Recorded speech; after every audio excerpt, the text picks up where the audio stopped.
বাংলাদেশের আকাশে পবিত্র রমজান মাসের চাঁদ দেখা গেছে, ফলে রোববার পবিত্র রমজান মাস শুরু হবে। শনিবার এশার নামাজের সঙ্গে তারাবির নামাজ পড়েন ধর্মপ্রাণ মুসল্লিরা। ইসলামিক ফাউন্ডেশনের চাঁদ দেখা কমিটির বৈঠক শেষে ধর্ম উপদেষ্টা বলেন, রোজায় নিত্যপণ্যের দাম সহনীয় রাখতে সরকার সব ধরনের ব্যবস্থা নিয়েছে। আরও বিস্তারিত সাইরাস মাহমুদের রিপোর্টে। বাংলাদেশের আকাশে পবিত্র রমজান মাসের চাঁদ দেখা গেছে, ফলে রোববার থেকে পবিত্র রমজান মাস।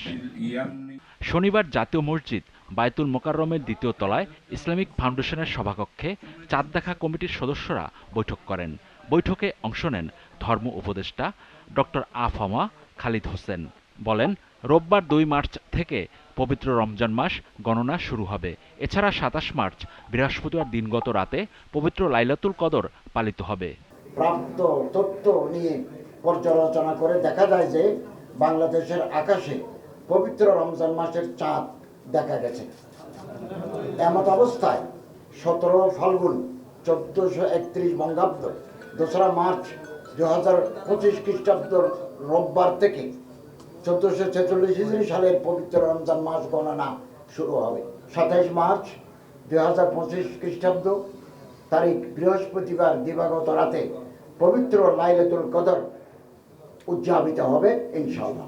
রোজায় নিত্যপণ্যের দাম সহনীয় রাখতে সরকার সব ধরনের ব্যবস্থা নিয়েছে বলে জানান ধর্ম উপদেষ্টা। সরকার এ ব্যাপারে অত্যন্ত সচেতন রয়েছে এবং বেশ কিছু জরুরি পণ্যের উপর শুল্ক সরকার প্রত্যাহার করে নিয়েছে এবং আমদানিও বৃদ্ধি করে ফেলেছে।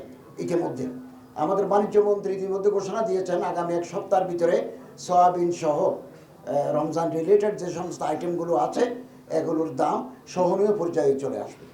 গত শুক্রবার সৌদি আরবে হিজরি 1446 সনের রমজান মাসের চাঁদ দেখা গেছে, ফলে শনিবার দেশটিতে শুরু হয়েছে পবিত্র ও মহিমান্বিত এ মাস।